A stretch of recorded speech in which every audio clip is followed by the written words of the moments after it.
पहाटे अवयव निकामी झाल्याने चौघांचा मृत्यू, एकाच कुटुंबातील चौघे जागीच गेले. भयंकर प्रकार, कारण जाणून हादराल. कर्नाटकातील रायचूर जिल्ह्यातील कल्लूर गाव शांत, साधं आणि शेतीवर जगणारं गाव. या गावात राहणाऱ्या एका शेतकरी कुटुंबासाठी ती रात्र इतर दिवसांसारखीच होती. दिवसभर शेतात काम करून सगळे घरी परतले होते. घरात साधं जेवण बनलं होतं, चपाती, मटण आणि कोशिंबीर. त्या रात्री कुटुंबातील सर्व सदस्य एकत्र बसून जेवले. घरात कुठलाही तणाव नव्हता, कुठलीही भांडणं नव्हती. हसत हसत गप्पा मारत सगळ्यांनी जेवण केलं. ही त्यांची शेवटची एकत्र बसून केलेली जेवणाची वेळ असेल याची कल्पना कोणालाच नव्हती. जेवणानंतर सगळे झोपायला गेले. गावात शांतता होती. बाहेर अंधार होता. घरात सगळे गाढ झोपलेले होते. पण मध्यरात्रीनंतर अचानक काहीतरी विचित्र घडायला सुरुवात झाली. घरातल्या सदस्यांची प्रकृती अचानक बिघडायला लागली.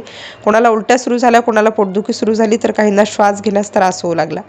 सुरुवातीला हे साधं काहीतरी असावं असं वाटलं, पण काही मिनिटातच परिस्थिती गंभीर झाली. घरात एकच गोंधळ उडाला.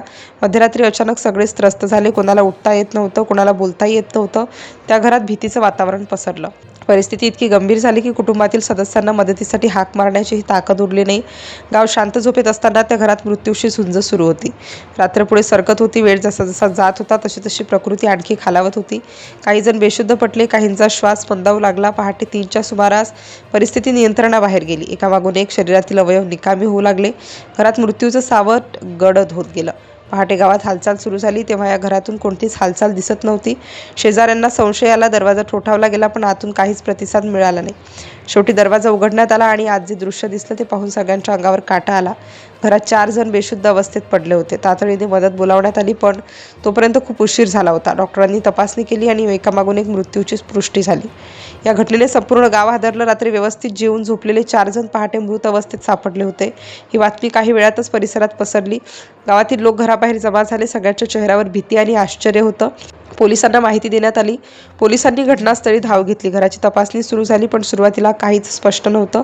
मृतदेह शवविच्छेदनासाठी पाठवण्यात आले. जेवणाचे नमुने तपासणीसाठी गोळा करण्यात आले. नेमकं काय झालं याचा शोध सुरू झाला. या दरम्यान कुटुंबातील एक सदस्य गंभीर अवस्थेत असल्याचं समोर आलं. त्याला तातडीने रुग्णालयात दाखल करण्यात आलं. घटनेमागे नेमकं काय याबाबत वेगवेगळ्या चर्चा सुरू झाल्या. काहींनी विषबाधेचा अंदाज व्यक्त केला, तर काहींनी इतर शक्यता मांडल्या. पोलिसांनी अन्नाचे नमुने फॉरेन्सिक तपासणीसाठी पाठवले. अहवाल आल्यानंतरच सत्य समोर येणार होतं. ही घटना इतकी धक्कादायक होती की संपूर्ण रायचूर जिल्ह्यात भीतीचं वातावरण पसरलं. रात्री जेवण करून झोपणंही लोकांना धोकादायक वाटू लागलं. शेवटी पोलिसांनी प्राथमिक माहिती दिली. अन्नातून विषबाधा झाल्याचा संशय व्यक्त करण्यात आला. या घटनेत मृत झालेल्यांची नावे समोर आली. भीमण्णा बागली वय 60 वर्ष, त्यांची पत्नी इरम्मा वय 54 वर्ष, मुलगा मल्लेशा वय 19 वर्ष आणि मुलगी पार्वती वय 17 वर्ष. एकाच कुटुंबातील 4 जण काही तासात मृत्युमुखी पडले. रात्री मटण खाऊन झोपले आणि पहाटे अवयव निकामी झाल्याने चौघांचा मृत्यू झाला. अन्नातून विषबाधा झाल्याचा प्राथमिक अंदाज व्यक्त करण्यात आला आणि हीच घटना संपूर्ण देश हादरवून गेली.